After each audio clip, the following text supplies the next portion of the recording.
E hoje nós vamos falar sobre santificação, esperança, a morte e a igreja. Amém? Só para que eu saiba aqui, quantos de vocês leram o livro? Todo. Quantos de vocês leram o livro? 5 mãos, todo. 2 mãos, 1 mão.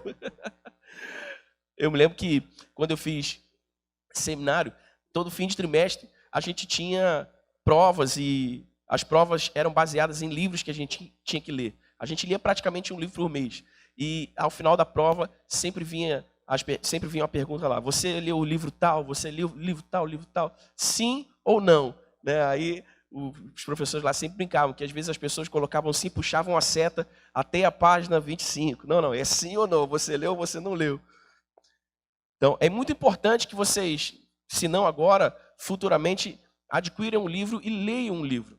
Ele certamente vai ajudar você a absorver melhor todo o conhecimento que nós ministramos aqui ao longo de todas essas semanas, que vai culminar na última semana com o fim do livro, com o fim da última doutrina. Então, adquira o livro e leia o livro. Se você, por alguma razão, não puder adquirir o livro físico, mas quiser o livro digital, é só falar comigo, é só falar com o Rubem, é só falar com algum dos nossos líderes, nossos presbitérios. A gente também tem o livro digital, caso você queira ou até prefira, nós podemos compartilhar com você gratuitamente. Mas é importante que você, em algum momento, leia esse livro, irmãos. Ele é um livro sensacional e que resume muito bem, como diz o título do livro, os 20 fundamentos que todo cristão deve saber. Os 20 fundamentos essenciais da fé cristã que todo cristão deve conhecer.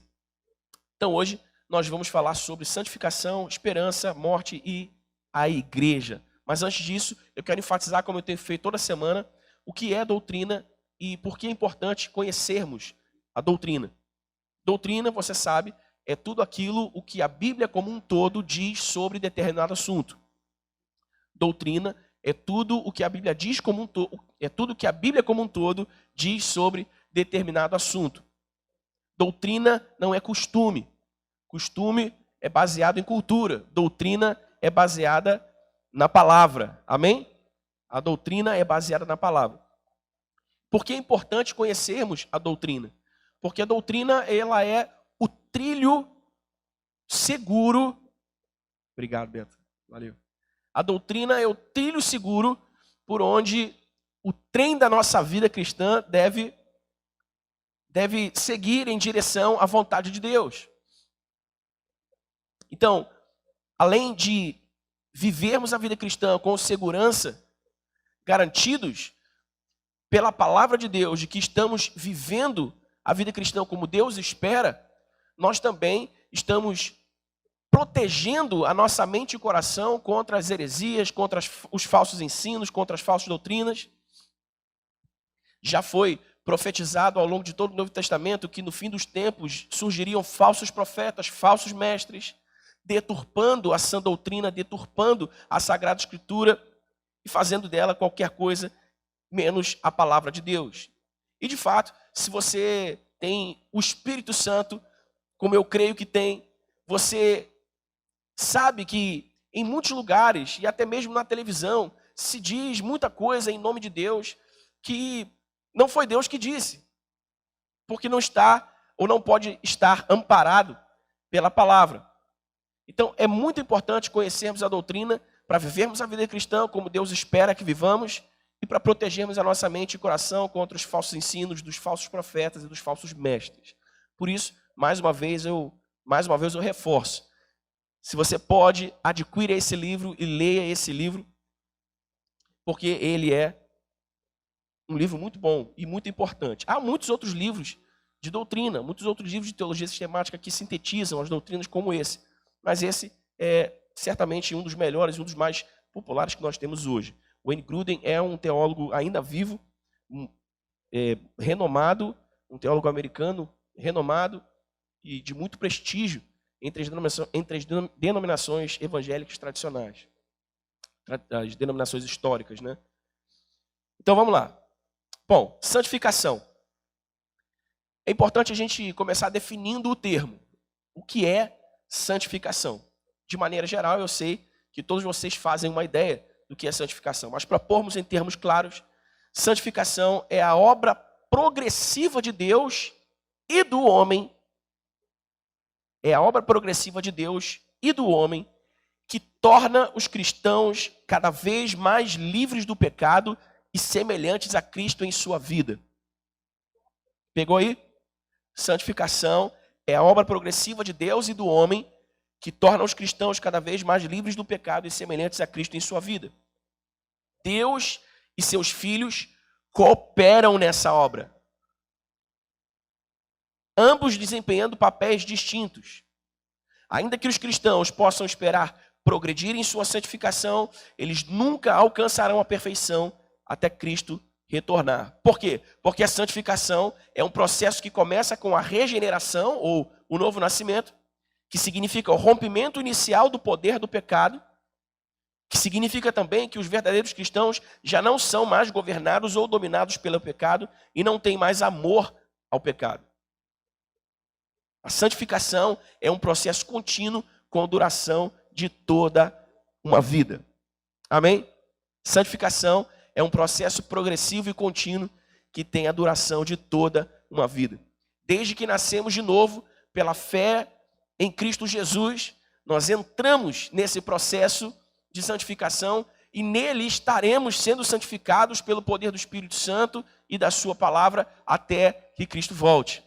Mas é muito importante sabermos isso. Sabemos que é um processo progressivo, que é um processo que se processa em parceria com Deus e o Espírito Santo, nós vamos ver isso aqui, e que é um processo que dura toda uma vida. Amém? Abra sua Bíblia em Romanos capítulo 6.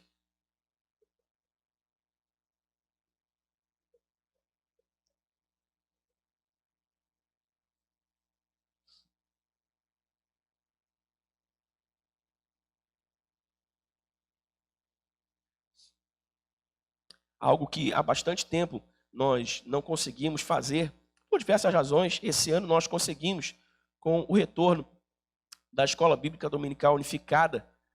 Então, quando nós começamos o estudo das bases da fé cristã, nós começamos o estudo aqui embaixo com os adultos, os jovens também estavam lá estudando as 20 bases da fé cristã e os adolescentes também. Por alguns motivos específicos, nós perdemos algumas aulas aqui embaixo, os adultos, e eles terminaram antes de nós. Por isso que na semana passada, nessa semana e na semana que vem, eu estou trabalhando um grupo de doutrinas e não uma única doutrina como nós vínhamos fazendo desde o início. Então, em Romanos 6, versículos 1 e 2, nós lemos: que diremos então? Continuaremos pecando para que a graça aumente? De maneira nenhuma. Nós, os que morremos para o pecado, como podemos continuar vivendo nele? Preste atenção nas palavras do apóstolo Paulo. Nós, os que morremos para o pecado, como podemos então continuar vivendo nele? Avance ainda aí no capítulo 6 e leia comigo o versículo 14. Pois o pecado não os dominará, porque vocês não estão debaixo da lei, mas debaixo da graça. Diga aleluia. O pecado não os dominará. A santificação, como eu disse, ela começa com o novo nascimento. Nesse rompimento com o poder do pecado. Antes de Cristo, todos nós vivíamos sob o poder da nossa natureza pecaminosa. Éramos por ela governados, dirigidos, mesmo sem sabermos disso. Essa era a nossa realidade espiritual. Mas em Cristo Jesus, nós fomos libertos do poder do pecado e da natureza pecaminosa. Por isso Paulo diz que em Colossenses capítulo 3, que Cristo nos tirou do império das trevas e nos transportou para o reino do seu Filho amado, em quem temos a redenção, a saber, o perdão dos pecados. Então nós fomos transportados de um domínio a outro, de um governo a outro. Fomos transportados do governo do pecado, da natureza pecaminosa, e trazidos para o governo de Jesus Cristo em seu reino. Isso não quer dizer que os cristãos não pecam mais. Isso não quer dizer que os cristãos estão imunes ao pecado. Isso não quer dizer que os cristãos não vão deslizar e fazer aquilo que é contrário à vontade de Deus. Isso vai acontecer eventualmente. O que isso significa é que nós não estamos mais debaixo desse poder. Amém? Antes de Cristo, nós não poderíamos viver uma vida de santidade ao Senhor. Porque nós estávamos debaixo do poder da natureza pecaminosa. Mas nós fomos livres desse poder e agora nós podemos viver uma vida de santidade. Mesmo que eventualmente nós pequemos, nós podemos viver uma vida de santidade, porque esse é o poder, esse é o verdadeiro poder dos filhos de Deus, do reino de Deus. Viver uma vida que glorifique a Deus, viver uma vida segundo a vontade de Deus. Então você entende isso? A sua natureza pecaminosa, ela continua existindo. E a sua natureza pecaminosa vai continuar assediando você. A sua natureza pecaminosa vai continuar tentando você. A sua natureza pecaminosa vai continuar tentando atrair você para o que é contrário à vontade de Deus. Vai continuar tentando convencê-lo a pecar, quando pecar for uma alternativa agradável. Mas você agora pode resistir, você agora pode dizer não ao pecado. Você agora pode decidir não pecar. Porque o pecado, como nós lemos aqui em Romanos 6,14, não tem mais domínio sobre nós. Porque nós não estamos mais debaixo da lei, mas debaixo da graça. Amém? A diferença agora é que nós podemos, diga comigo, podemos.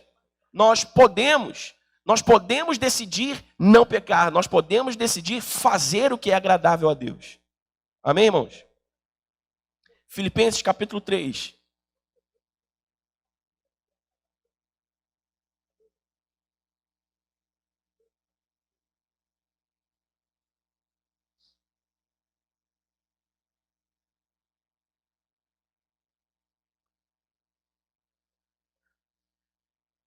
Filipenses 3, 13 e 14. Paulo diz assim: irmãos, não penso que eu mesmo já o tenha alcançado, mas uma coisa faço, esquecendo-me das coisas que ficaram para trás e avançando para as que estão adiante, prossigo para o alvo, a fim de ganhar o prêmio do chamado celestial de Deus em Cristo Jesus. Prossigo para o alvo, a fim de ganhar o prêmio. Avanço para as coisas que estão adiante de mim e prossigo para o alvo. É o processo de uma vida inteira. Irmãos, nunca chegará o dia, você já me ouviu dizer isso aqui, nunca chegará o dia em que nós poderemos dizer: já estou suficientemente santificado, não há mais nada em mim que deva ser transformado. Já estou plenamente aperfeiçoado em Cristo Jesus pelo Espírito Santo. Não, esse dia nunca chegará. Nunca chegará o dia em que nós poderemos dizer: já estou suficientemente educado, não há mais nada que eu deva aprender com o Espírito Santo e a Sagrada Escritura. Você me entende, irmão? Você entende isso? Nunca chegará o dia. Por quê? Porque ainda que tenhamos nascido de novo, continuamos vivendo num mundo que está debaixo da maldição de Deus. E ainda continuamos vivendo num corpo de carne e osso. E ainda possuímos uma alma que precisa ser tratada e trabalhada diariamente pelo poder do Espírito Santo. De sorte que há mesmo muito trabalho a ser feito, há muita reforma a ser feita, há tanto trabalho a ser feito, tanta reforma a ser feita, que a santificação ela não terminará até a volta de Cristo. Por isso nós precisamos estar suscetíveis, por isso nós precisamos ser humildes, por isso nós precisamos estar sujeitos à obra da santificação que é operada por Deus e também por nós. Amém? Prossigo para o alvo. Então, se a santificação é a obra progressiva de Deus e do homem, nós precisamos saber claramente qual é o papel de Deus e qual é o papel do homem no processo da santificação.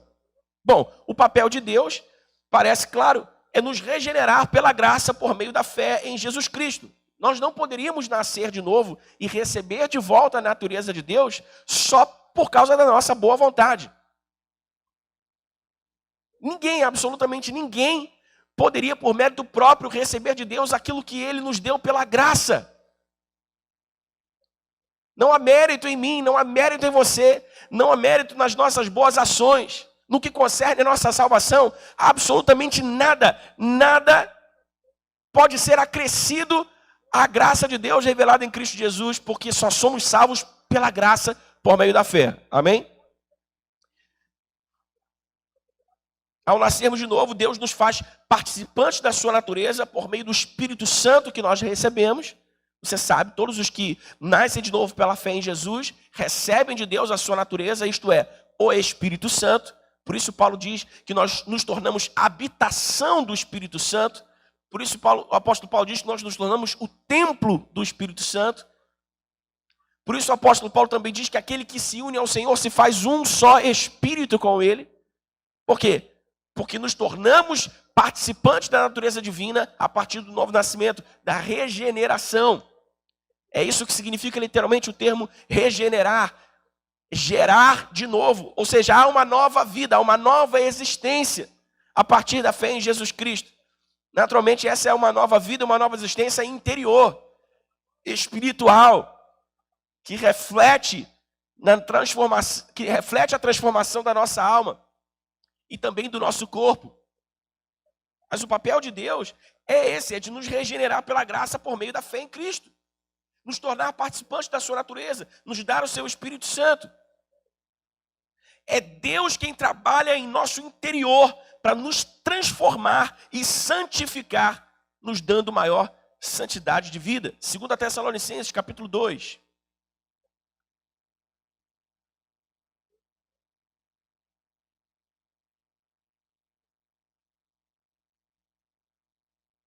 Segundo Tessalonicenses, capítulo 2, versículo 13.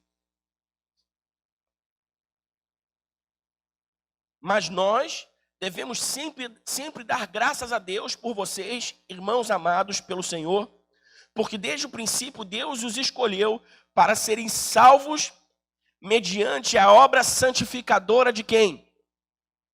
O que está escrito na sua Bíblia aí? 2 Tessalonicenses 2,13. Mas nós devemos sempre dar graças a Deus por vocês, irmãos amados pelo Senhor, porque desde o princípio Deus os escolheu para serem salvos mediante a obra santificadora do Espírito Santo. E a fé na verdade. Então é a partir da obra, é a partir da regeneração que Deus nos dá, a partir do novo nascimento que Deus operacionaliza, que nós entramos nesse processo de santificação. A parte de Deus é essa, é nos dar a sua natureza, é nos dar o seu espírito, é nos tornar participantes da sua natureza por meio do seu espírito, para então sermos santificados. Esse é o papel de Deus. Qual é o nosso papel? Nosso papel no processo de santificação é a sujeição ao que em teologia se chama de meios de graça. Ou também disciplinas espirituais. Por quê? Porque são os meios de graça, ou as disciplinas espirituais, que viabilizam a santificação do Espírito. Em outras palavras, são estas as ferramentas que o Espírito Santo usa para efetuar a nossa santificação. Como a nossa santificação acontece? Acontece através dos meios de graça, através das disciplinas espirituais. E as disciplinas espirituais essenciais, os meios de graça essenciais, irmãos, são esses aqui que eu vou dizer para vocês. Eventualmente poderemos falar sobre outros, mas esses aqui são aqueles que nós não podemos desconhecer. Melhor ainda, aqueles que nós devemos conhecer e conhecer bem. Não só isso, devemos conhecer, conhecer bem e praticá-los. Amém? Pois sem a prática desses meios de graça, sem a prática dessas disciplinas espirituais, não há santificação. Não há santificação. Amém? Veja bem, primeira disciplina espiritual, o primeiro meio de graça é a leitura e a meditação bíblica. Leitura e a meditação bíblica. Em João capítulo 17, versículo 17, na famosa oração sacerdotal de Jesus, a oração que Jesus faz pouco antes de ser crucificado, ele ora ao Pai em favor dos seus discípulos e diz: Pai, santifica-os na verdade. A tua palavra é a verdade. Santifica-os na verdade. A tua palavra é a verdade. O primeiro e talvez o mais importante, todos eles são importantes em conjunto, mas o primeiro e o principal deles talvez seja a leitura e a meditação bíblica diárias, constantes, consistentes. Amém? Não há santificação sem leitura e meditação bíblica. No Salmo capítulo 1, o salmista diz: Bem-aventurado o homem que não anda segundo o conselho dos ímpios, não se detém no caminho dos pecadores, nem se assenta na roda dos escarnecedores, antes tem o seu prazer na lei do Senhor, e na sua lei medita dia e noite. E aí logo abaixo ele começa a dizer o que acontece na vida desse homem, dessa mulher, que tem o seu prazer na lei do Senhor e na sua lei medita dia e noite. Ele diz, ele é como árvore plantada junto a correntes de águas, cujas folhas não murcham, e o fruto dá na estação certa. E ele finaliza dizendo, e tudo que ele fizer, prosperará. Tudo que ele fizer, prosperará. Veja, cujas folhas não murcham. Isso fala de vigor, fala de saúde espiritual. Sabe, irmãos, isso é estatística, ok? Isso é estatística. Você pode perguntar a todas aquelas pessoas que você conhece, que estão agora, ou que já estiveram recentemente, nesse estado de baixa espiritual, sabe? Está fraco, não tem vindo à igreja, sabe? Não se sentem próximos de Deus. Você pode perguntar para essas pessoas se elas leem a Bíblia todos os dias. Qual você acha que vai ser a resposta?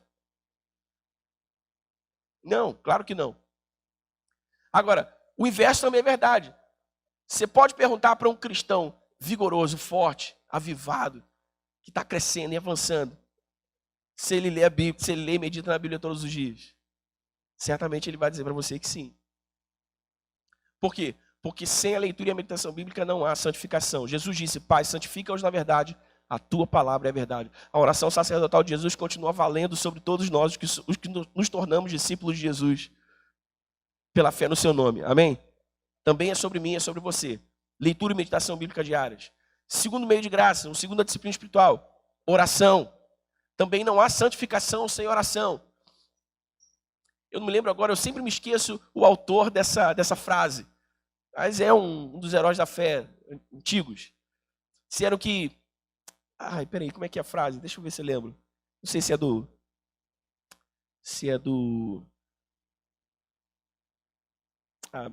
eu vou lembrar, depois eu digo. Mas eu vou parafrasear aqui esse autor, o autor dessa frase, que eu não estou lembrando qual é agora. Vou parafrasear aqui com uma frase que meu pai dizia. E aí eu já não sei se essa frase é de autoria do meu pai ou não, mas ele dizia isso. Ele dizia assim, me perguntam se é mais importante orar ou ler a Bíblia. Eu digo para eles, se você está numa canoa e tem 2 remos, qual é o remo mais importante? O remo da direita ou o remo da esquerda? Os 2 remos são igualmente importantes, porque se você rema só com o remo da direita, o que vai acontecer? Você vai ficar navegando em círculos. Se você rema só com o remo da esquerda, você vai ficar navegando em círculos. Então, para que você navegue para frente, você precisa remar com os 2 remos. Ele dizia isso. A frase não era exatamente essa do autor lá que eu não lembrei, mas queria dizer a mesma coisa. Ler e meditar na Bíblia é tão importante quanto orar. Você precisa ler e meditar na Bíblia diariamente. Você precisa orar diariamente. Efésios capítulo 6.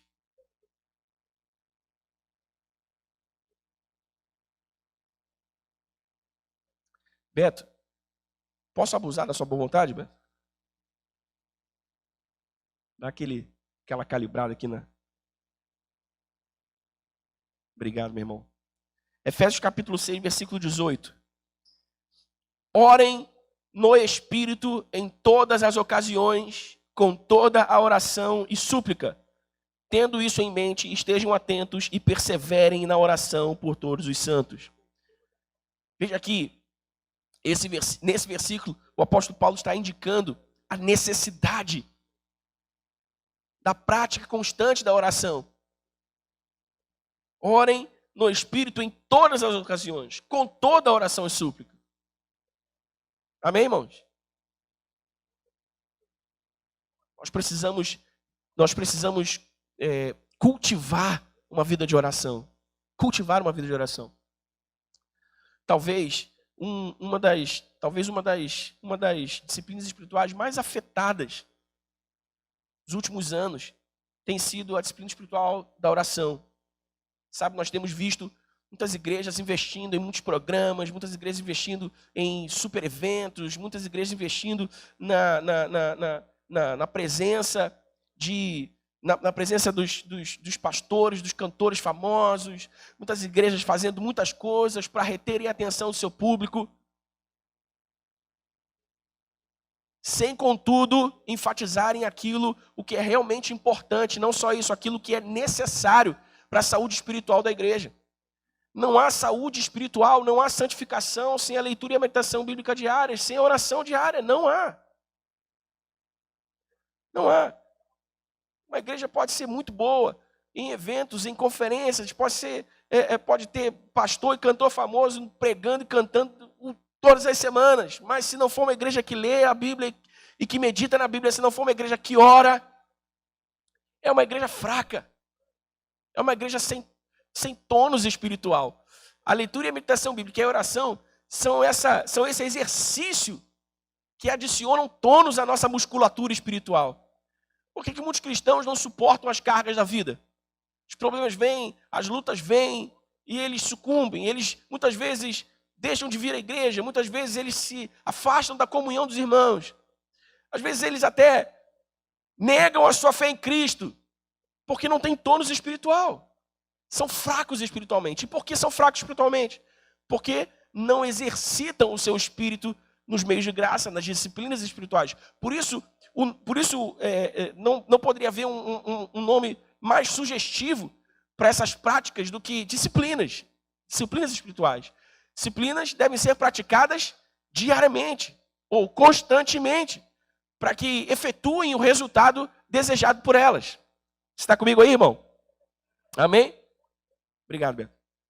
Disciplinas. A oração é uma disciplina espiritual e não há santificação sem oração. Amém? Outra disciplina espiritual é a adoração. Efésios 5, do 18 ao 20. Não se embriaguem com vinho que leva à libertinagem, mas deixem-se encher pelo Espírito, falando entre vocês com salmos, hinos e cânticos espirituais, cantando e louvando de coração ao Senhor, dando graças constantemente a Deus Pai por todas as coisas, em nome de nosso Senhor Jesus Cristo. Irmãos, nós fomos criados para a adoração a Deus. Amém? Amém? Nós fomos criados para a adoração a Deus. Só que se nós não entendemos isso, e se nós não nos sujeitamos a Deus em humildade para adorá-lo por quem Ele é e pelo que Ele fez por nós, a nossa santificação ela fica deficitária. Ela não acontece como deveria acontecer. Por quê? Porque não estamos nos conectando ao propósito da nossa existência. É quando nós nos conectamos ao propósito da nossa existência e nós adoramos a Deus. Isso Jesus disse lá em João capítulo 4, versículo 24, se eu não me engano. É chegada a hora, e a hora vem, em que os verdadeiros adoradores adorarão o Pai em espírito e em verdade. Sabe, nós nos conectamos em espírito de verdade ao nosso Criador quando nós o adoramos. Isso que nós fizemos aqui agora pela manhã não precisa ser com música, né? Muito mais é agradável quando nós fazemos isso com música, mas não precisa ser com música. Você precisa dedicar tempo, algum tempo, todos os dias da sua vida para adorar ao Senhor. Isso pode ser até mesmo, você pode fazer isso até mesmo dentro do seu tempo de oração. Mas você precisa dedicar algum tempo para adorar ao Senhor, para dizer ao Senhor o quanto você o ama, para dizer ao Senhor o quanto você o venera, o admira, para exaltar as excelências de Cristo, para exaltar as virtudes de Deus. Senhor, Tu és maravilhoso, Tu és bom, Tu és grande, Tu és o Criador dos céus e da terra. Obrigado por ter me feito, ter me dado vida, ter me dado saúde. Você entende isso, irmão? Adorar a Jesus, Tu és santo. Testemunho, outro meio de graça é o testemunho.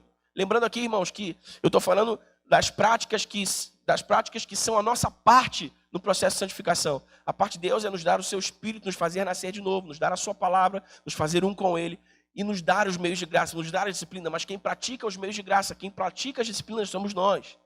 A nossa volição está envolvida nisso. Nós precisamos inclinar a nossa vontade a isso. Amém, irmãos? Precisamos inclinar a nossa vontade a isso. A disciplina, ela, até que seja internalizada pela nossa psique, até que uma disciplina faça parte de quem nós somos, nós vamos precisar praticá-la mesmo quando nós não sentimos vontade. Preste atenção, irmãos. Eu não leio a Bíblia todos os dias só porque eu tenho vontade. Eu tenho vontade de ler a Bíblia todos os dias. Geralmente eu tenho vontade de ler a Bíblia todos os dias, mas há dias em que eu não estou com tanta vontade de ler a Bíblia. Mas eu leio mesmo sem vontade. Eu medito na palavra de Deus mesmo sem vontade. E quando eu inclino a minha vontade à palavra de Deus, à meditação na Sagrada Escritura, então o Espírito da palavra atrai a minha vontade, aí eu passo a desejar, então, ler mais, meditar mais. Mas eu faço isso, irmãos, porque é uma questão de vida ou morte. Eu faço isso porque eu não consigo me manter espiritualmente saudável. Eu não consigo me manter no propósito de Deus. Eu não consigo me manter aberto à vontade de Deus. Eu não consigo me manter sensível a Deus se eu não ler e meditar na Bíblia diariamente. Então a ideia da disciplina é essa. É praticar mesmo, é inclinar a vontade mesmo, até que isso se torne parte de nós. Amém?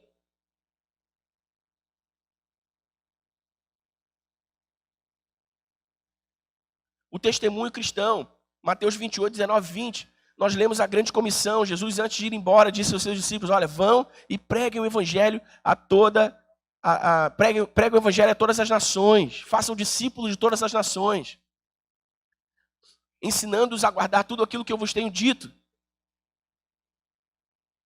Nós precisamos falar de Cristo, nós precisamos testemunhar Cristo. Isso é prática e isso é parte da nossa santificação. Você sabia disso, irmão? Quando você não evangeliza, quando você não fala de Jesus, quando você não compartilha sobre Jesus e o que Jesus tem feito na sua vida, a sua santificação está deficitária. Amém? E sabe, eu estava pensando esses dias, pensando nessa doutrina, eu estava pensando nesses dias, nas pessoas que dizem assim, eu não tenho, como é que fala? Eu não sou desinibido o suficiente, eu tenho uma certa vergonha, como é que eu faço? Irmãos, primeira coisa que você precisa saber, você não precisa criar uma história. Você só precisa contar a sua história. Amém? O que Jesus fez na sua vida, como Jesus se revelou a você, um Deus de graça, um Deus de amor. E a segunda coisa, você hoje tem, graças a Deus por isso, a tecnologia nos deu uma infinidade de meios de fazer isso, não é? Tem gente que cria perfil fake nas redes sociais para postar bobagem, para ficar de olho em bobagem, sem ser reconhecido. Se você não quer ser reconhecido, por que você não cria um perfil fake para evangelizar? Parece até estranho dizer isso, né? Um perfil falso para evangelizar. Mas aqui, um extremo do extremo do extremo. É para você não ter uma desculpa para dar. Ou você pode usar as suas próprias redes sociais para fazer isso. Faça uma postagem diária, contando o que Jesus fez na sua vida. Contando o testemunho daquele dia. Faça uma postagem diária falando sobre o plano da salvação. Uma só. Crie o hábito a partir das pequenas práticas. E as pequenas práticas vão sendo consolidadas e vão dando a você essa musculatura que você precisa para continuar fazendo. Mas você não pode deixar de falar de Cristo, amém? Amém, igreja? Atos de misericórdia e justiça. Tiago 1, capítulo 27. Você não precisa abrir, eu estou lendo para você, você não precisa abrir. Isso vai estar gravado, depois você vai lá e pega no YouTube as referências bíblicas. Em Tiago 1,27, Tiago diz que a verdadeira religião é cuidar dos órfãos e das viúvas e agir de misericórdia para com eles. Ao longo de toda a Escritura Sagrada, nós vamos ver advertências e vamos ver instruções claras sobre o não envolvimento com as causas dos pobres, dos necessitados, e instruções claras sobre o envolvimento com as causas dos pobres e dos necessitados. Nós precisamos praticar atos de justiça e misericórdia, porque isso também é parte da nossa santificação. Amém, irmão? Isso deve ser feito voluntariamente. É por isso que eu digo, você precisa aprender a inclinar sua vontade àquilo que você sabe ser a vontade de Deus. Porque uma vez que você inclina a sua vontade, aquilo que você sabe ser a vontade de Deus, e faz aquilo que você sabe ser a vontade de Deus, o ter feito aquilo que você sabe ser a vontade de Deus, é a força que você precisa para fazer de novo. Amém? É a força que você precisa para fazer de novo. Você está comigo, irmão? De novo. Ah, eu não tenho hábito, eu não sei. Comece com pequenos gestos, comece com pequenos atos.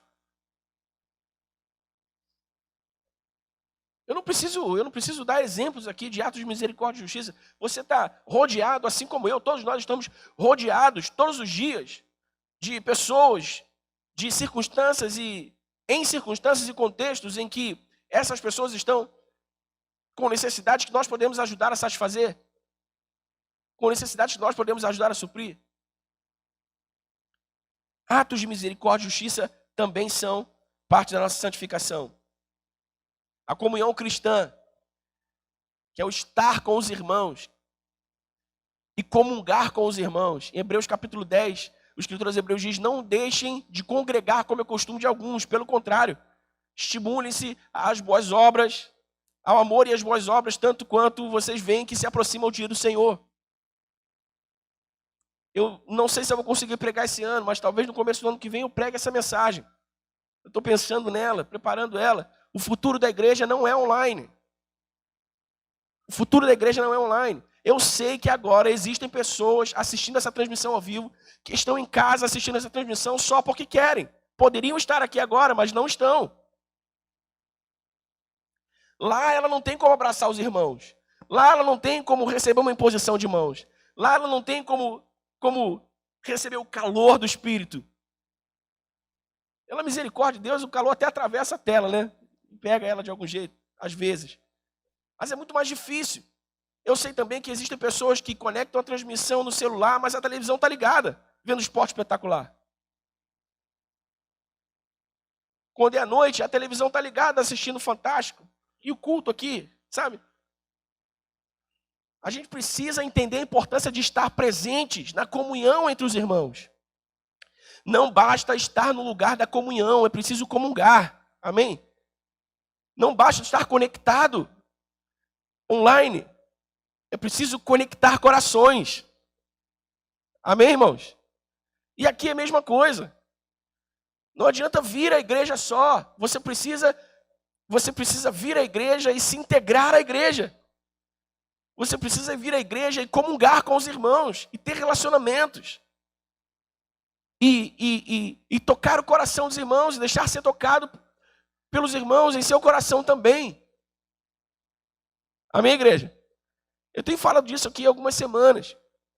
Se você apenas propuser no seu coração não ir embora da igreja sem falar com 3 pessoas com quem você comumente não fala, dizer o seu nome, perguntar o nome dela. Se for dia em que a gente tem alguma coisa na cantina aqui, pagar um café, pagar um lanche. Hoje tem café ali, no finalzinho paga um café para essa pessoa, conversa um pouquinho com ela. Eu sempre digo isso, você pode estar a 1, 2, 3 bancos do seu melhor amigo, da sua melhor amiga, e você nem sabe. Você pode estar a 1, 2, 3 bancos de um grande milagre na sua vida e você nem sabe. Você pode estar a 1, 2 ou 3 bancos de ser um grande milagre para alguém e você nem sabe. Só porque você está aqui, mas não está aqui. Entendeu? Nós não podemos alimentar esse espírito consumista de fé. A gente vem para consumir a pregação, a gente vem para consumir o louvor, a gente vem para consumir as programações da igreja. Não. Aqui a gente vem para extravasar, para celebrar o que Jesus está fazendo em nós, e o que Jesus está nos dando, e quem nós somos juntos. Amém, irmãos? Então nós precisamos estar na comunhão dos irmãos. E em Gálatas 5, versículo 23, nós lemos sobre o fruto do Espírito, porque o autocontrole também é um meio de graça. A autodisciplina também é um meio de graça. Nós lemos no fim da relação, das manifestações do fruto do Espírito, Paulo falando sobre domínio próprio. Por que isso está relacionado com a nossa santificação? Porque se nós não inclinarmos, eu falei isso aqui, se nós não inclinarmos a nossa vontade se nós não nos autodisciplinarmos, não nos autocontrolarmos para fazermos aquilo que sabemos que deve ser feito, não tem jeito. É o que as pessoas dizem, né? É o que dizem aí fora. Muita gente quer mudança, mas pouca gente quer mudar. Que dá trabalho, porque você precisa ter disciplina, você precisa inclinar a sua vontade. Amém, irmãos? Então, olha, santificação. A santificação é isso, é essa obra de Deus e do homem. É feita em parceria, certo? Papel de Deus, nos regenerar, nos dar o seu espírito. Papel do homem, praticar os meios de graça, praticar as disciplinas espirituais. Amém? A santificação é o trabalho de uma vida inteira. Nunca chegará o dia em que estaremos suficientemente santificados. Até a volta de Cristo estaremos sendo santificados. Amém? Ou até a morte, que é como nós vamos ver agora. São as coisas, os fatos mais importantes sobre a santificação que você precisa saber. Nós também vamos falar sobre a morte. Por quê? Porque Deus, em sua sabedoria, decidiu que é melhor que os cristãos não experimentem todos os benefícios da salvação de uma só vez. Por exemplo, os cristãos ainda pecam, ficam enfermos, sofrem desastres naturais, são atacados pelo maligno, sofrem injustiças muitas vezes. E eles ainda morrem. Tudo isso é resultado de viverem, como eu disse anteriormente, em um mundo decadente que não está totalmente livre da maldição do pecado. Você entende isso, irmão? O crente fica doente, o crente sofre injustiça. As pessoas, às vezes, não sei porquê, criam essa ideia de que... Você já ouviu esse tipo de coisa? Depois que eu entrei para a igreja, minha vida virou uma tormenta. Você já ouviu isso? Que frase mais sem sentido. Depois que parece que as coisas pioraram depois que eu entreguei a vida a Jesus. Que frase mais sem sentido. Se era melhor, então tá sem Jesus? Estava melhor, estava mais fácil a sua vida? Isso se chama vida. Amém, irmão? Isso se chama vida. Mas as pessoas começam a enfatizar mais os problemas e os tumultos e os turbilhões. Por quê? Porque elas inocentemente acreditam que o fato de se tornarem cristãs vai dar a ela imunidades contra os problemas da vida. E por acreditar nisso e não ter essa correspondência, elas atribuem: eu me tornei cristão, ficou pior. Eu vim para a igreja, ficou pior. Bobagem. Isso se chama vida. Estamos num mundo que ainda não está totalmente livre da maldição do pecado. E por isso todos nós vamos passar por isso. Mas graças a Deus, porque diz o apóstolo Paulo lá em 2 Coríntios, graças a Deus que em Cristo Jesus sempre nos conduz vitoriosamente. Se tem vitória, tem o quê? Guerra, pô. Guerra, tribulação. Jesus disse: no mundo tereis aflições, mas tem de bom ânimo. Eu venci o mundo. Olha, Jesus está dizendo assim: olha, fica firme, fica animado aí, porque uma hora vai passar. Mas não esperem por moleza, não esperem por facilidades. Eu sempre digo isso: a vida de fé não é uma vida de facilidades, é uma vida de possibilidades. Amém? Porque Jesus disse: se creres, tudo é possível ao que crê. Amém? Então Deus usa a experiência da morte para completar a nossa santificação. Pois é por meio da morte que nós entramos na glória eterna do Pai. Eu falei aqui, né? Nós estaremos até a volta de Cristo sendo santificados. Quando nós morremos, então a nossa santificação ela é completa. 2 Coríntios capítulo 5.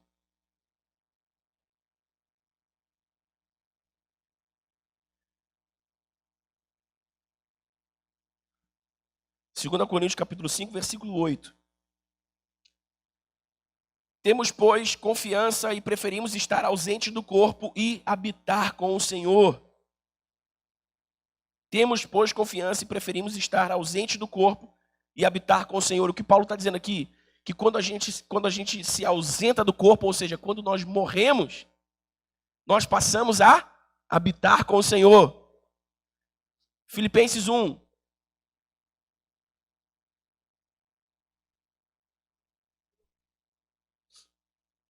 Filipenses 1, 23. Estou pressionado dos dois lados, Paulo diz, desejo partir e estar com Cristo, o que é muito melhor. De novo, desejo partir e estar com Cristo.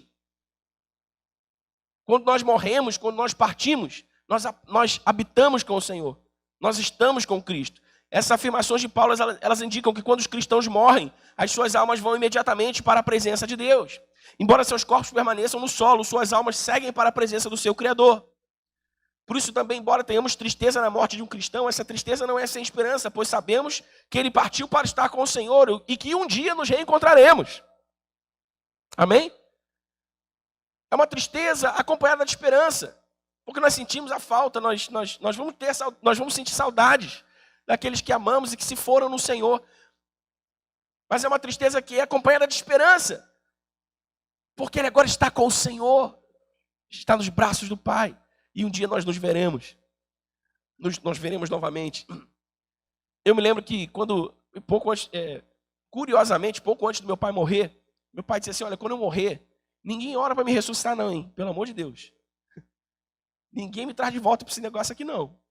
Quando eu for, eu fui. Não me chama de volta. E aí nós, obviamente, nós para quem participou daquele momento lembra, nós oramos, pedimos para que Deus nos trouxesse a vida de novo e tal. Depois eu fiquei lembrando disso. Falei, cara, você imagina, né? Eu imaginei depois a cena, assim, meu pai está lá e o pessoal orando, e Deus está dizendo, aí ó, estão te chamando. Se você quiser eu te mando de volta, você vai? Mas você está maluco, deixa eles orando até amanhã, depois da manhã, eu quero ficar aqui. Então nós temos essa tristeza, mas ela é acompanhada de esperança, amém, irmãos? Por isso que nós vemos muitas vezes em velórios de cristãos, louvores são cantados. Eu já fui em velórios, irmão, que foram verdadeiros cultos assim, sabe, alegres. É estranho dizer isso. Mas assim, havia tristeza e alegria ao mesmo tempo. Eu me lembro do velório do seu Josias, pai do presbítero Ezequias, do Emerson. Foi um desses velórios assim, leves, né? Uma coisa... Todo mundo triste pela partida, mas... Então, é nisso que nós devemos colocar a nossa atenção, e é nisso que deve estar firmada a nossa esperança. De que quando nós morremos nesse corpo, nessa vida, nós vamos imediatamente para a presença de Cristo. Amém? E aqueles que amamos e se vão nessa condição, em breve nos veremos de novo. Do mesmo modo, quando um não cristão ou alguém que rejeitou a Cristo morre, sua alma vai diretamente para o castigo eterno. Mas seus corpos permanecem no solo até o retorno de Cristo, quando eles se juntarão às suas almas para o juízo final. João capítulo 5.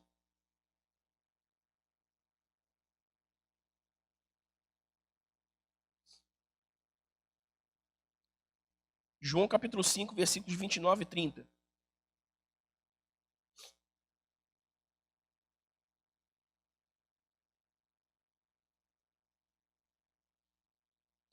Palavras de Jesus. E sairão os que fizeram o bem, ressuscitarão para...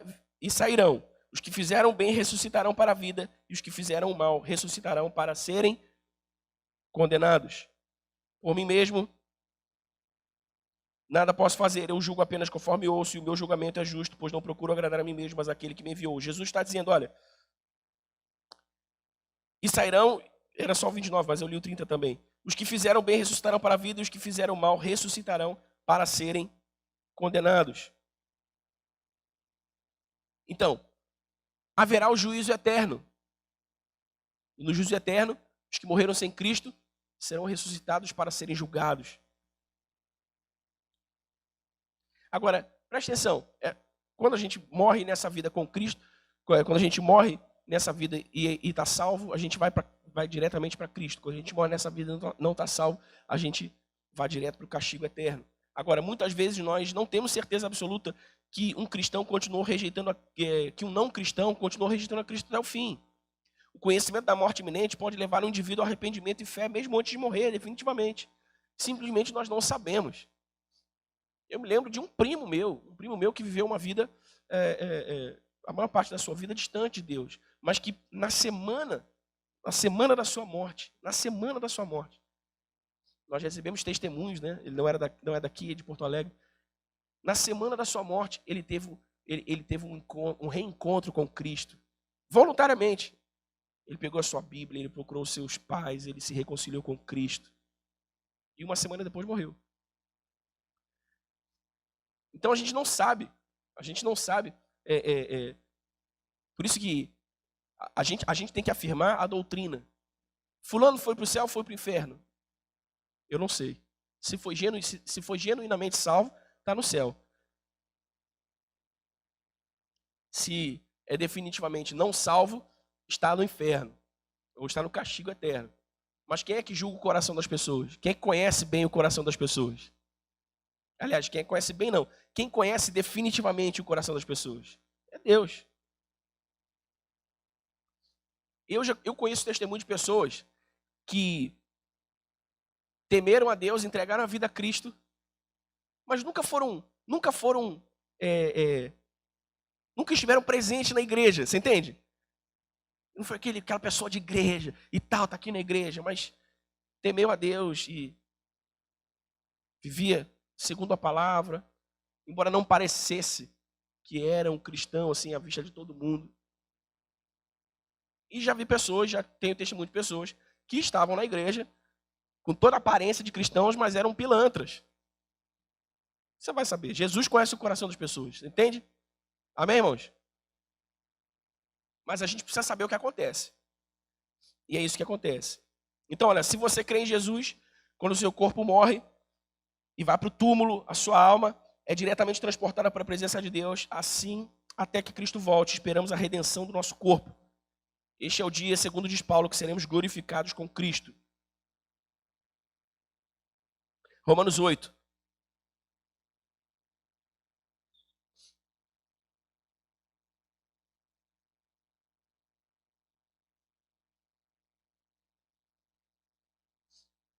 Romanos 8, versículos 23 e 24. E não só isso, nós mesmos que temos os primeiros frutos do Espírito, gememos interiormente, esperando ansiosamente a adoção como filhos, a redenção do nosso corpo, pois nessa esperança fomos salvos. Mas a esperança que se vê não é esperança.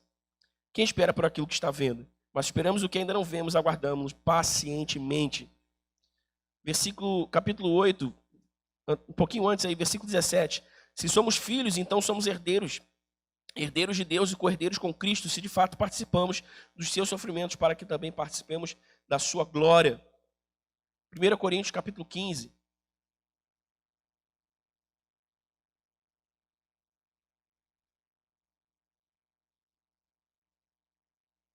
Versículos 22 e 23. Pois da mesma forma que em Adão todos morreram, em Cristo todos serão vivificados. Mas cada um por sua vez, Cristo primeiro, depois, quando ele vier, os que lhe pertencem. Quando Cristo vier, irmãos, os que já tiverem morrido, ressuscitarão com o corpo glorificado. Amém? Um novo corpo, diferente de tudo que se pode imaginar. E os que morreram sem Cristo ressuscitarão para serem julgados, para serem condenados. Os cristãos que ainda estiverem vivos quando Cristo voltar, seus corpos imperfeitos serão instantaneamente transformados em corpos perfeitos. 1 Coríntios 15, 51 e 52. Eu olhei para você. Eis que eu digo um mistério, nem todos dormiremos, mas todos seremos transformados. Num momento, num abrir e fechar de olhos, ao som da última trombeta. Pois a trombeta soará, os mortos ressuscitarão incorruptíveis, e nós seremos transformados. Aleluia. Isto é o que Paulo chama de a glorificação. Então veja, esses novos corpos, eles serão imperecíveis. Eles não se desgastarão, não envelhecerão, não estarão sujeitos às doenças ou males físicos. Eles não mostrarão nenhum sinal de envelhecimento, mas em vez disso, serão saudáveis e vigorosos para sempre. Nossos novos corpos serão como Deus originalmente os projetou, muito mais belos e atraentes do que qualquer coisa que hoje possamos imaginar. Aqueles que ressurgirem com Cristo viverão para sempre em corpos que possuirão todas as excelentes qualidades que Deus criou para termos. Amém, irmãos? Quem tem esperança na volta de Cristo aí? Maranata, vem, Senhor Jesus. Aleluia. Você me dá mais 10 minutinhos, irmãos? Amém? Sei que estou avançando aqui um pouquinho a hora, mas mais 10 minutinhos eu termino o planejado para hoje. Então veja, nós nascemos de novo e começamos um processo de santificação. Quando nós morremos, a nossa santificação é completada. Por quê? Porque quando nós morremos, nós recebemos um novo corpo, um corpo glorificado. Amém? Vamos para a presença de Deus. Estaremos para sempre com Ele na sua glória eterna. Eu quero terminar falando sobre a igreja. Sobre a igreja. O que diz a doutrina da igreja? Primeiro, a doutrina da igreja define o que a igreja é. Igreja é a comunidade de todos os verdadeiros cristãos, em todos os tempos. Todos os verdadeiros cristãos, independentemente da época em que viveram, compõem a verdadeira igreja. Amém? Os que já morreram, os que estão vivos, os que virão a crer, e ainda os que não creram ainda, mas virão a crer, todos são a igreja, ou todos compõem a igreja. Há a igreja invisível e a igreja visível. A igreja invisível é a igreja que Deus vê. Por quê? Eu disse há pouco aqui, para falar da morte, que nós não conhecemos os corações das pessoas, mas Deus conhece. 2 Timóteo, capítulo 2, versículo 19. 2 Timóteo, capítulo 2, versículo 19, diz assim, olha: entretanto, o firme fundamento de Deus permanece inabalável e selado com esta inscrição: o Senhor conhece quem lhe pertence, e afaste-se da iniquidade todo aquele que confessa o nome do Senhor. Amém? O Senhor conhece aqueles que lhe pertencem. A igreja invisível é a igreja que Deus vê. Ah, mas o fulano não parece crente, mas Deus conhece o coração dele. Ah, mas o fulano parece um crentão, mas Deus conhece o coração dele. A igreja invisível é a igreja que Deus vê. Amém, irmãos? Invisível para nós. A igreja visível para nós é a igreja como nós a vemos. E ela conterá cristãos verdadeiros como indivíduos que creem, ou como indivíduos que não creem ou seguem a doutrina de Cristo, embora estejam entre nós. Lembra que eu sempre digo aqui? Tem gente que vem à igreja, está na igreja, mas não é a igreja. Tem gente que está no lugar da comunhão, mas não comunga. Tem gente que um dia disse sim para Cristo, mas não está sendo santificado. Tem gente de todo tipo. E tem cristãos verdadeiros, genuínos. Então, como é que a gente lida com isso? Como nós não conhecemos os corações das pessoas, nós devemos, de forma favorável, considerarmos-nos como membros da Igreja Universal, que parecem, da Igreja Universal, que parecem ser cristãos, de sua confissão de fé e padrão de vida. Amém?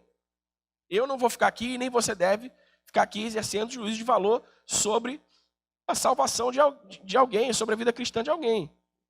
Nós pregamos a palavra e dizemos o que é a vontade de Deus, e exaltamos a vontade de Deus, nós apontamos o que é contrário à vontade de Deus e condenamos isso como pecado, mas nós não ficamos aqui julgando o coração de ninguém, nós não ficamos aqui julgando as intenções de ninguém. Só Deus conhece o coração das pessoas, amém? No Novo Testamento, a palavra igreja ela é usada para descrever, por isso que eu disse, irmãos, porque eu estou passando aqui pelos elementos essenciais dessas doutrinas. Por isso que eu disse que é importante que você, no futuro, adquira o livro para ler esse livro, para você aprofundar mais esses conhecimentos. No Novo Testamento, a palavra igreja ela é usada para descrever diferentes tipos de grupos de cristãos. Uma igreja em casas pequenas, como nós vemos em Romanos 16:5, 1 Coríntios 16:9. A igreja de uma cidade, como escreve Paulo aos Coríntios, no capítulo 1. 2 Coríntios, no capítulo 1. 1 Tessalonicenses, capítulo 1. A igreja de uma região, como nós vemos em Atos, capítulo 9, versículo 31. E ainda a igreja mundial, como nós vemos em Efésios 5, versículo 25. Desse modo, a comunidade do povo de Deus, em qualquer nível, é corretamente chamada de igreja. Amém? Agora, é importante a gente saber que há alguns elementos que qualificam uma igreja como igreja. Não é só a reunião de crentes ali, tem uns crentes reunidos ali, tem uma igreja, não. Há elementos que qualificam essa reunião, esse agrupamento de irmãos como uma igreja. Ainda, eu vou falar disso, ainda também uma variedade de metáforas usadas para descrever a igreja. Nós lemos no Novo Testamento a igreja como uma família, lá em Efésios 2,19. Aliás, esse é um dos versículos que eu mais gosto. Porque, embora a salvação seja individual, pessoal, individual, o projeto de Deus sempre foi familiar. Nós vimos isso desde o Antigo Testamento. E em Efésios 2,19 nós lemos nas palavras do apóstolo Paulo, porque antes de Cristo vocês eram forasteiros, mas agora vocês não são mais forasteiros. Vocês são concidadãos dos santos e membros da família de Deus. Você pode dizer aleluia? Membros da família de Deus, irmão. A igreja como a noiva de Cristo, como a gente vê em Efésios 5,32, 2 Coríntios 11,2. E a igreja como um corpo. 1 Coríntios 12, Efésios 1, Colossenses 2. Todas as referências estão aí. De acordo com a tradição cristã, uma igreja se caracteriza, o que eu ia dizendo, pela presença dos seguintes elementos. O que caracteriza o agrupamento, a reunião de crentes em Cristo Jesus com uma igreja? Primeiro, a correta pregação bíblica. E é preciso que se conheça a doutrina para julgar se uma pregação bíblica ela é correta ou não. Amém? Em algum momento desses aqui dos nossos estudos, eu disse para vocês que é importante que vocês conheçam a doutrina. Nosso propósito, irmãos, não é que ninguém se torne... Não é que ninguém se torne teólogo, a menos que queira, o que seria muito bom. Mas é que vocês tenham o mínimo necessário para não serem enganados. Amém? Nem mesmo por mim. Eu preciso que vocês conheçam bem a doutrina, para o dia em que eu estiver falando bobagem, você chamar o pastor. Acho que não, hein? Ó, está escrito diferente. Ou então, como é que é isso aqui, pastor? Ó, se eu disse uma coisa, mas está escrito outra aqui.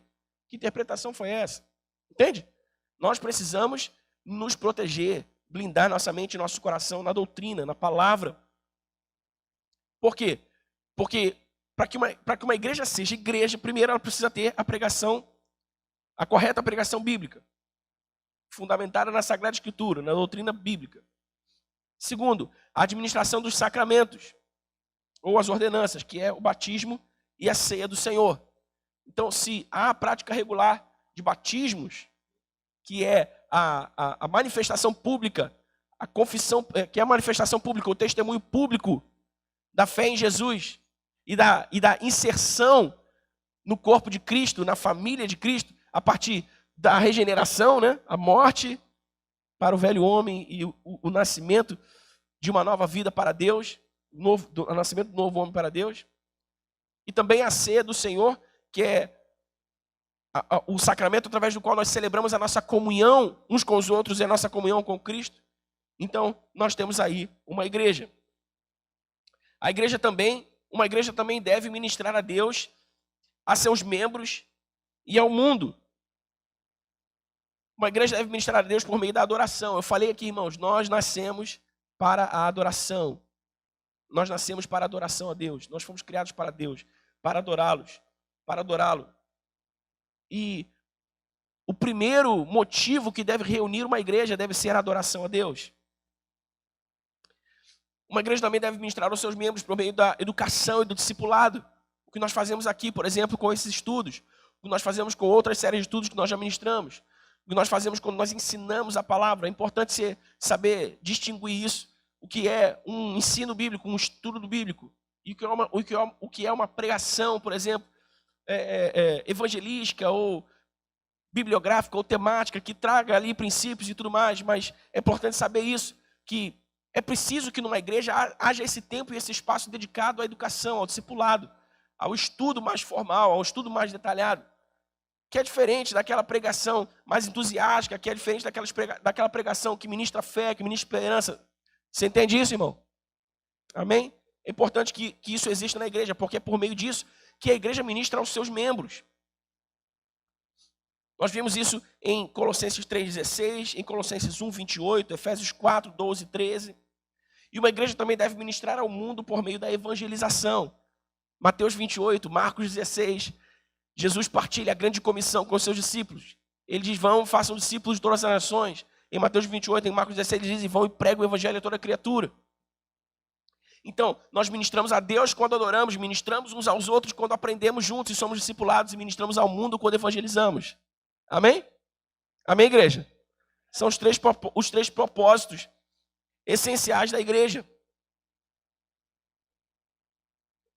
Cada igreja deve tentar cumprir os 3 propósitos para os quais Deus a criou: adoração, discipulado e evangelização.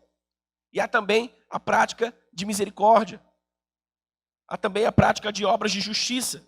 Obras sociais, não, obras de justiça, de misericórdia. Toda a igreja deve prestar culto a Deus, desenvolver seus membros e pregar as boas novas ao mundo, mediante palavras e também ação. Lembra lá, Tiago? A fé sem obras é morta. Então nossa fé deve acompanhar obras. São as nossas obras de fé que validam a nossa fé no Evangelho. Uma igreja também deve ministrar aos pobres e oprimidos. Nós vemos isso em Gálatas 2:10, mais uma vez Tiago 1:27. Além disso, todos os membros da igreja devem fazer o bem uns aos outros e fazer o bem a todos. Essa é uma das marcas da igreja, a revelação do amor por meio da generosidade.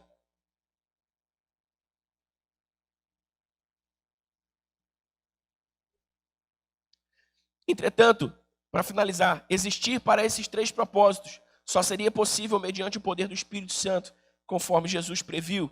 Em João 14:26 e Atos 1:8, Jesus promete dar ao Espírito Santo à igreja, para que o Espírito Santo fosse o poder que capacitaria a igreja ao testemunho de Cristo e a viver no propósito da sua existência. Sem a operação, sem o poder do Espírito Santo, nós não conseguimos ser igreja, nós não conseguimos viver no propósito, nos propósitos para os quais Deus criou a igreja. Amém, irmãos? Por isso o ministério do Espírito Santo é fundamental. Nós precisamos entender o ministério do Espírito Santo, a dinâmica do Espírito Santo, do seu agir, do seu fluir, porque é Ele quem dá poder, é Ele quem vivifica a igreja para que a igreja viva no seu propósito. A capacitação espiritual especial para a pregação do Evangelho, bem como para a edificação de si mesma por meio dos dons espirituais. Se não há operação do Espírito, também não se pode qualificar a existência da igreja. O Espírito precisa estar operando, os dons precisam estar em funcionamento, porque Ele é o poder que vivifica a igreja, Ele é o poder que dá autoridade à igreja. Amém, irmãos? Amém, irmãos? Sei que eu avancei um pouquinho a hora, mas eu precisava falar hoje com você, ou tocar os principais pontos sobre santificação, sobre morte, sobre a igreja, para que a gente consiga fechar esse entendimento sobre as 20 bases da fé cristã. A gente precisa entender pelo menos quais são os principais pontos dessas doutrinas, entendê-los bem, para que a gente não seja pego de surpresa e para que os nossos corações e mentes estejam protegidos pela palavra de Deus, contra todo falso engano, contra toda heresia, para que a gente cresça e cresça com saúde para a glória de Deus. Amém, meu irmão?